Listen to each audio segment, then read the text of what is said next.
Tyson, and I'm back with the PGO Trio explains episodes 1 and 2. It was Okay. a lot of takes. It was Oh, basically this like huge wire setup, and it was a hand pull too, so it wasn't a big ratchet. But a ratchet is when it's like a mechanical wire, yeah. like and it's a machine that drags you along, and a hand pull is obviously when it's like three Somebody guys else. and they jump off a ladder to drag you. But basically they harnessed me up, and it's real sand that I'm being dragged on. Okay. And they just like kept dragging me. Not kept dragging me. Had 2 pick points, one on my ankle, one on my back or chest or something. Your ankle. No, not on my Walker's ankle. concerned. What? Yeah, they invented a new pick point. No, it was one of my. It was like one of my back and one on like my side or something. Not to look at each other. Not to look at each other while the legs was getting crossed. We did it that way so that I could like. They're like, we in flip sync today. over, mid, like pull. So I started on my back, flipped over my front, and obviously there's no water, so it's just the sand dune. Yeah. And as they dragged me on the very last take, they pulled a little hard, I think, and I flew off the dune. And it's the sand. What? Down. It's like a steep edge, but it's small, and then like the concrete of the stage. I flew off, caught airtime, came back down on the other side of the sand, and I got up, and my face is like covered in sand. I walk over. There's like this whole team of like 50 people around me, like, oh, how'd it go? And I was like, yeah. My makeup Oh my lady, gosh. Megan, she starts brushing off the sand, and at the same time, I just see everyone go. Yeah, it sounds a little And I had dangerous. like a bunch of scrapes here and like a cut on my face. It was awesome. Somebody getting sued. Yeah.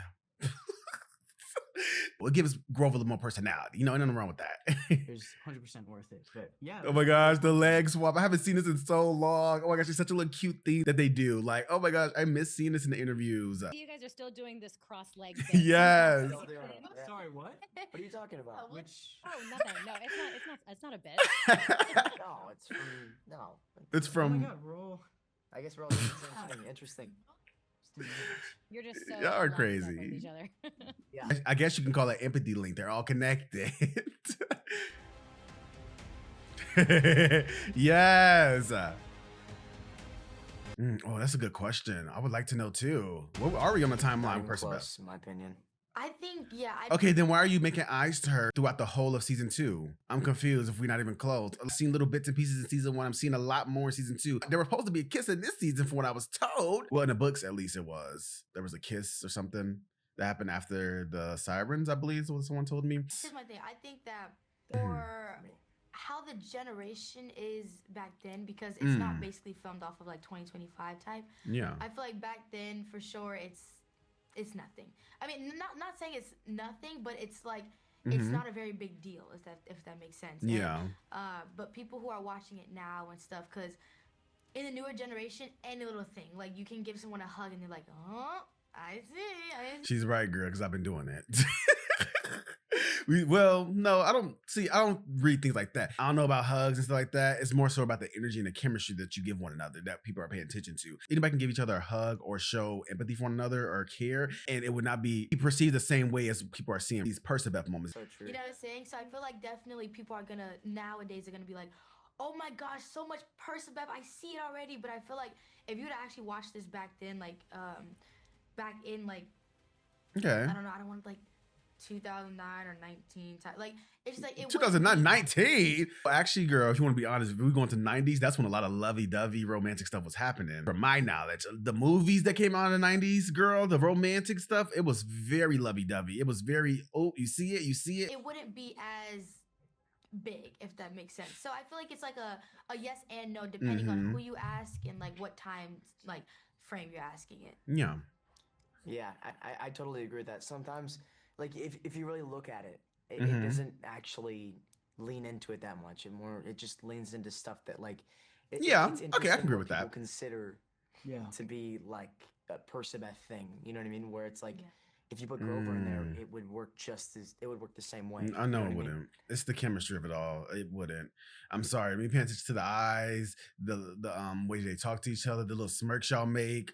No. I can't even imagine that with Annabeth and Grover. It just gives too much brother sister vibes, and they barely even talk. On top of that, Yeah, I mean, they care, you know? Yeah, exactly. Yeah. That's what's going on right now. But that's good foundation, you know? Yeah, It's a literally. very important foundation. Literally. For anything in the future, romantically. I'm sure it was hard for them not having it around. You know, like, I genuinely don't know how. You Good, look at Walker over it. It was really Surprisingly, difficult. it's not bad. You're brave. Not soldiers. surprisingly, it wasn't that bad. It wasn't really that bad, and you know what I feel like? The legs. In my honest opinion, it was a little bit weird, but I feel like Daniel did a really good job of still trying to but give that same Aryan sense. Like Daniel, Filled that space really, really well. exactly. Like Okay. it wasn't Goes just to like show you how had- replaceable I am. It does. You could really just throw anyone in there and Oh. work just this way. I think that what I'm basically saying is that I think that even though Aryan was gone, we still missed him completely. But Daniel course. wasn't too far off of the feeling of Aryan leaving him. Basically, like he played he did a really good job of He's still like the being that. protector. Yeah. Yeah. And like how you said, kind of like about me, Big, but, tall, with strong you, man. like, you were kind of that glue, and I feel like Daniel was still playing that part still of keeping us intact. Also. Mm-hmm. Most of it was done like every angle where you can't see my face or it's behind me. I think at least most of them are my stunt double Adam. Oh, okay. Who I've been trying to catch up with ever since I met him, because he's just so good at it. I feel bad for him. What do you mean catch I feel up? like I have to get I'm like training hard. Oh, like training wise. I thought he meant like trying to talk to him and keep in touch. That's what I thought he meant. Okay. To be as like athletic as he is, because he Mm. keeps having to dumb himself down to like play to look like me. You know what I mean? So I'm really trying to like Also, he's saying he can't go full force into it. get more athletic or That's how I feel about Adrian. Like it is not at all believable that this man with like 30 more pounds of muscle than I have is like me. But they do such a good job. Like Yeah. Yeah. The camera work they they're do. just so good at like what they Won't do be and able to how tell. they move that like you can't tell us apart on camera. Yep. Yeah. It's because they mimic the way we move and walk and Mm-hmm. They do such a good job. like, our And physicalities. it's so interesting. That was they put a little mat. They had the chariot and it was in the back of this truck. So anytime like we're fighting, it's on the back of this truck going around the chariot ring in like a circle, and it's basically just shaking our chariots and we're moving. That was And fun. it's like the coolest thing ever. And then for that they put a little mat down that was like covered in sand, and basically I was on a wire attached to the chariot, and I dropped down, and it looked like I was being dragged. And I was just kind of being dragged with the mat, if that makes any sense. And Yeah. then, got pulled back up. And I think we saw down hints of that and in. It's also interesting. Like I think we saw hints of that in the Demigod Diary season 2. sorry, I keep going on and on, but it's like, I don't know. I was thinking about this the other day. Like, we'll do something like that, and everyone's like, "That's so awesome," and like, It is. will, like, applaud us. But like, that's just what the stunt people like. The stunt people will do that like 10 times crazier, and that's just like part of the job. It's like, all right, moving on. I find it hilarious. Like whenever Adam or like Adrian, my stunt double, whenever they do a stunt, they'll have like no harness, like no wires. Wait, I just realized his stunt double, Walker's stunt double name is Adam. He was in an Adam project. Pads, no nothing. They will sell it, nearly die like 4 times in a row. They'll get up and be like, "Okay, are we doing another one?" Like totally fine. And everyone They're just, like, trained. "Ugh," and nothing happens. And then they'll be like, "Okay, put Walker and Aryan in." And then we'll do It's it supposed to look one- like real painful, like that they're really trained. Like if it doesn't look like that, and I'm looking like, oh, okay. Then it's like, are you really trained? Are you supposed to sell it? It's supposed to look painful, like somebody's actually getting hurt.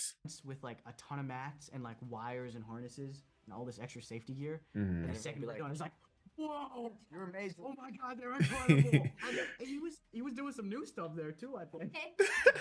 So they're lying to y'all. Is that what y'all saying? To be very clear, it was the best moment. Oh my gosh, the one rest of the best moments cast. of I didn't know that the rest of the cast was in this. I didn't really skim through it. Yes. my career, and I think for For you, me, definitely as well. Yes. it was phenomenal.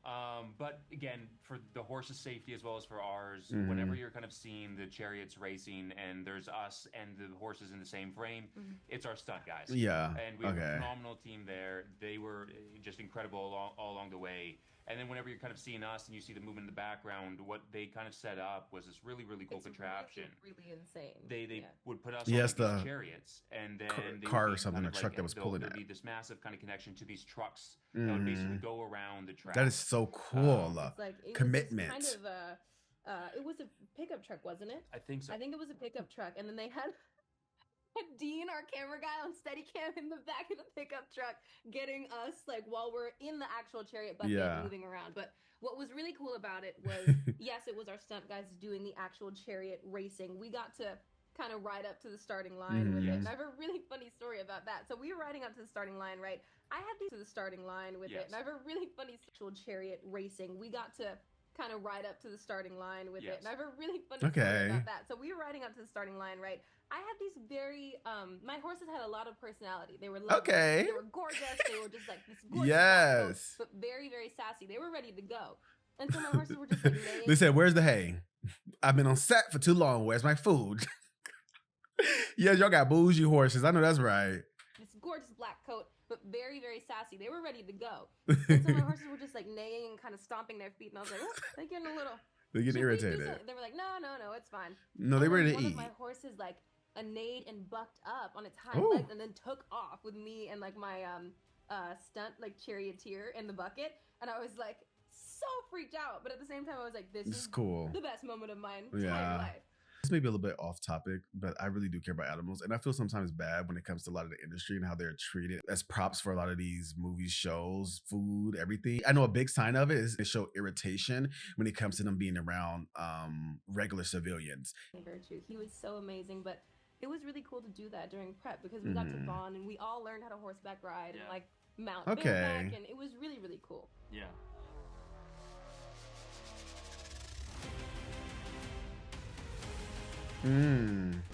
Yeah, I mean, again, like you said, you watched up until probably 4, so I think by that point you're already starting to get the idea that he's a little bit more than he seems from the first couple. But it's more of the same. It's him progressing, Percy relying on him more. Again, he's kind of going through his own thing, but yeah, just being able to be more involved within the quest itself, rather than just be somebody that's kind of going along for the ride. Exactly. So it's really exciting to be able to see him come into his strength. And I love that. Yeah, and where does he get that strength from? Because he seems very timid, but he's got so much more inside of him.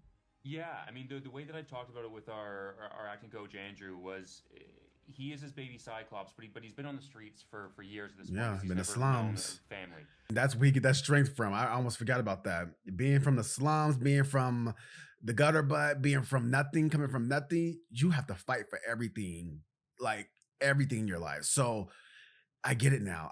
That's why he's so strong. And to be able to survive on there for that long, there needs to be massive amount of strength. There's monsters everywhere. Yes. So it really was more about the timidity was less to do with him being afraid of other people and more to do with being afraid of himself and the monster that he is, and what he's probably needed to be to survive on the streets for as long as he has been.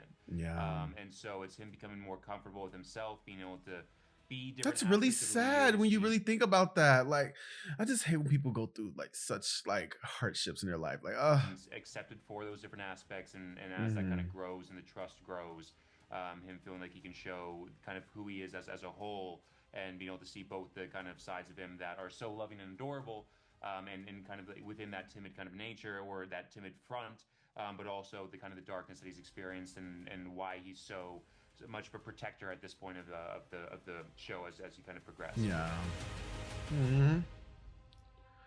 New version. Well, is it like the version in the books was not as, I guess, vulgar or as bad, or at least he didn't show it? It was very freeing. It was liberating, you know. It was liberating. It was so fun playing that. You know, I mean, season 1 we wanted that surprise at the end, right? So we fully just played into oh, okay, I see. The warm nature of. They're talking about like how he has changed since season 1. Okay. Luke in season 1, but it was the Big Brother version of Luke. Yes. But this season, it was a bit daunting, to be honest, because I've never played a character with such intensity yet. You know, Luke is a lot more intense. I feel like this season, and he's really too stepped intense. into his power a lot more this season. Somebody take him out. Has taken on this leadership role. I'm playing. And I feel like I had to kind of protect that energy when I was on set because I feel like it's so far off from my own. Am I? But it was so much fun. It was so much fun to bring that to life. And obviously, I looked to the book a lot for reference. And anytime we had a scene that was in the book, I went back and read it, and it was okay. Very helpful. Thank you, Rick. Shout out Uncle Rick. Yes, Rick. Uncle Rick. But yeah, no, I mean it's so much fun. It was great to. Luke is such a he's like a dream character to play. He's so much depth to him. So, like there's a lot. I get it. Layers to him. Yeah. Exactly. That's it. You know. That's definitely what it is. I remember the way it was kind of written in the script was almost a little like it sort of shifted a bit on the day. But that's totally it. You know, at the end of the day, that's what Luke is doing this for them, right? You know, he understands that they don't quite understand it right now at this moment. But he still has hope that he can, you know, sway them to his side. Exactly, that's what it is. Just having more real estate, you know, it's great. I mean, to be able to tell more story, though. I will say, you know, it kind of just happens that way. I think we're always just trying to tell the best story. Sometimes you want them to, you know, sometimes they end up longer, sometimes they end up shorter. It's whatever that particular episode needs. But what was really nice. Yeah, but I really want them longer, if I'm going to be honest. Like, I don't know if it's like a TV thing that's going on nowadays, but I feel like the shows are so short. Like, the episodes are so short nowadays. Like, the only show I've been watching right now is School Spirits. Those episodes are actually long. They're like hours long. It's so much into them. That's why I love them so much. With Percy Jackson, they were like, what was it? I think the episode was like 47, 46 minutes. Most of them were like 30, 35 minutes long. It was like, oh, I want more. I want more detail. But what they did have, they fit a lot into it, and it did explain a lot for us. So I'm not mad at it. I just want a little bit more, you know, being greedy. But what was really nice about this season is really how it broke down in the 8 episodes. Like each episode feels like its own trial as they go through this journey, and definitely through the 100%. That's true. To get back to camp.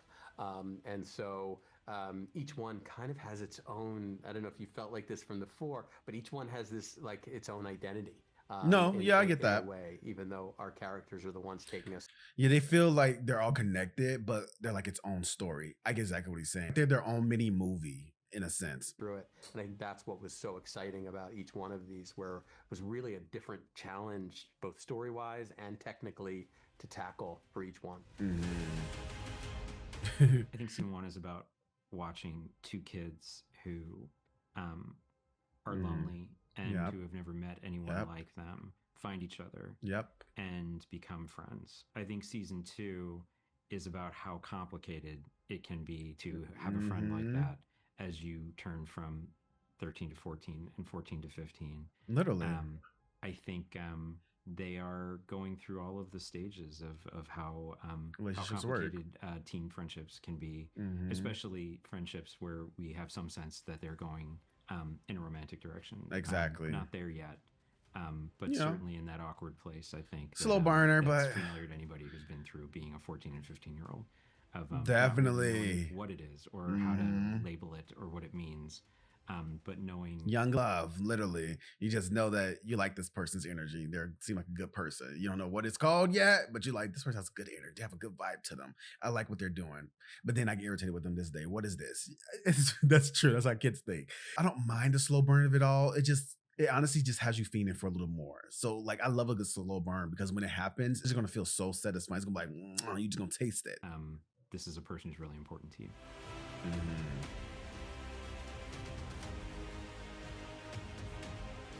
Oh, it's important that Grover has his own mission, which is to find, which is the Satyr mission, which is to find the lost god of Pan. You know, the Satyrs are in search of this, and Grover just got promoted to a seeker, right, at the end of the first season.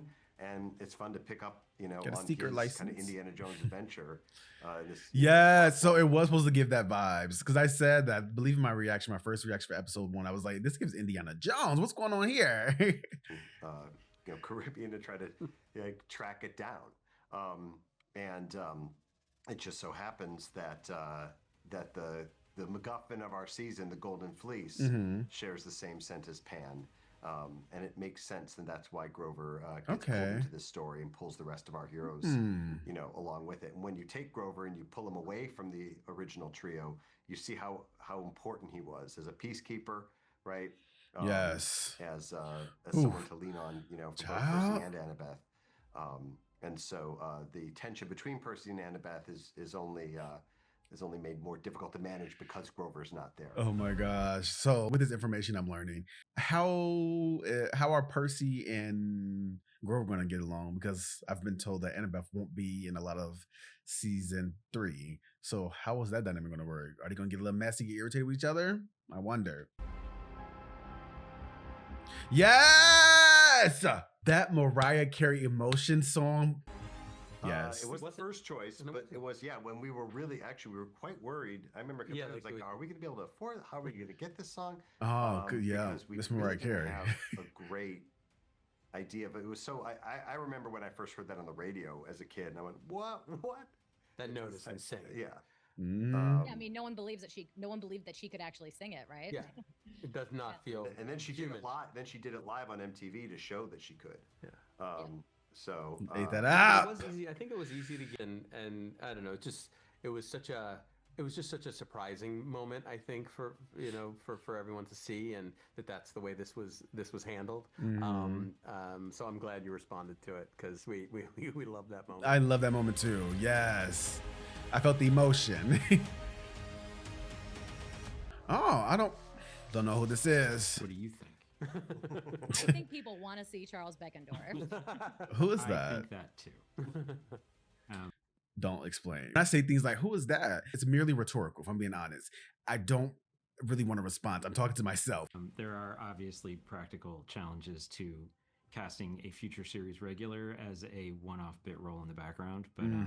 But yes, we are aware of where the fun things that if I were an audience member, I would be thinking about is that what I think it is, and what else might be lurking back there that will one day so come back out of the background. That's some tea. I didn't find out who he is. Does that mean you do intend for him to be a series regular character in the future? Yeah. Yeah. He's important to the show. Yeah. Oh, okay. I need to learn him. Where he comes in is still unclear. That's very exciting. Hopefully we see him in season 3. Beauregard, because of course she's deeply connected to that as well. Same answer. Oh, Selena? I've heard that name before. I think it was in one of the games they played. They talked about her, but I don't know much about her either. Like I said, don't tell me. You guys know I haven't read the book, so just hear these characters' names. Like, girl, what is the tea? Like, it makes me be wanting a little bit more because I'm a part of the Percy Jackson universe, so now I need to get into a deep dive. But I will wait for the show to adapt it, and if they don't, I'm probably just gonna react to a video or something about it so they can further explain the characters. I think in a moment in which, for the first time in his life, Percy feels like he has his feet under him, and he sort of understands who he is, and he is starting to understand what it is to discover some confidence. Having this person you are responsible for bumbling behind you is destabilizing. That's real. Something that forces you to into uncomfortable positions. Of, you got to move to the forefront. Frustrated with this person. Have to be an adult in a sense. To be involved and at the same time caring about them and knowing that you don't want them to be uncomfortable. It's I think it's a way of making sure that whatever emotional questions Percy faced in season 1, he's going to have entirely new ones in season 2. Many of which are kind of upside down from the ones that he faced. He's no longer the kid bumbling around. Now he's responsible for one. For one. Yes, exactly. An interesting way of meeting the character, meeting the story this season. I love that dynamic. It's like a switcheroo.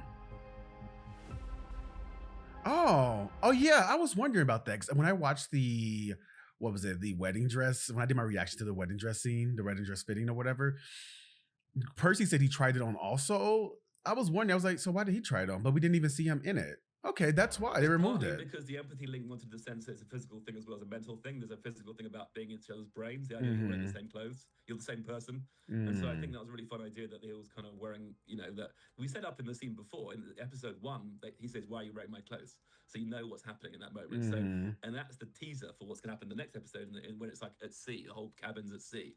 and you wake up. And what's well, no, he did. I'm sorry. I think I'm forgetting. Yeah, he did wear the dress. It was like a split second. It wasn't very long. He had it on for a few seconds when he was like, oh, am I wearing? Yeah. Mm-hmm. Hard about it though. When he shoots it, you have to think, wait a minute, I can't really show his shoulders. They've got to be right, tight. Mm-hmm. You can see the entire costume from about here. So notice that scene in the wedding dress. You start the shots are unusually tight for us until you get to the door. And he opens the door and he goes, "Oh, why are you wearing that wedding dress?" It just felt like everyone. It's such a famous moment in the show that Grover wears wedding dress. It's just really fun that Percy is the one initially wearing it, and then you go, "Okay, now it's Grover, and this is what it's about." Okay, and then explain it. It just felt like a kind of, if you know it's coming, it's fun to play with it a little bit. And so I thought it was worked dramatically. It's kind of fun, and it's just a funny thing that the two of them really enjoyed doing together. And it was just a funny little thing. And it is funny. It's really cute too, because they loved the whole thing about how do I look. Yes, improv. Really they love that moment, and they're such. We love that moment. It was really cute. It was funny. Really, they hang out together a lot, and so I always encourage that because it feels to me, obviously, Grover and Percy is such an important relationship as well, and so have them being real friends in the real world and just bringing some of that to the screen is just like so naturalistic and believable because you want to ground them as people, not just a satyr and a demigod. They're like friends. And so anytime they put that together, I always say just say, and they just do it anyway because they just do it anyway. Then it feels so fresh. They did loads of different versions and stuff. It's just funny. The trying different stuff out was just really joyous to see. I think it may have given a quick peck on the cheek. What? That was quite funny. Yeah, they were committed. I know that's right. One thing I want to say though, it feels like, I don't know if this is intentional with the crew and the cast, but every time that I watch a different interview with them, they ask similar questions. It seems like they get deeper into it and give us a little bit more information about it. It's not always the same answer, which I love because it doesn't get repetitive with each interview, so I can keep watching more of them. And I'm loving these breakdowns. So yes. But yeah, this is always a joy to see. It's always fun to see them talk about the scenes, the episodes, the crew, the cast, the moments. I love it. I love learning more about this universe. Like I said, guys, when I'm talking to myself, I'm like, who is that? Who's this? Is all rhetorical. I do not want to answer for it. I'm merely talking to myself. So please don't comment about the characters or over-explain because the show may adapt them into that. And like I said, they don't. We can all come back here and touch bases on it and talk deep into it. I can do a whole video or something that you guys recommend that explains the characters from point A to point B because I'm really invested now into the universe. But yeah, let me know what you guys think about this reaction down below. Hit that like button if you enjoyed this reaction. That sub and the Q&A post. See you guys next one. Bye.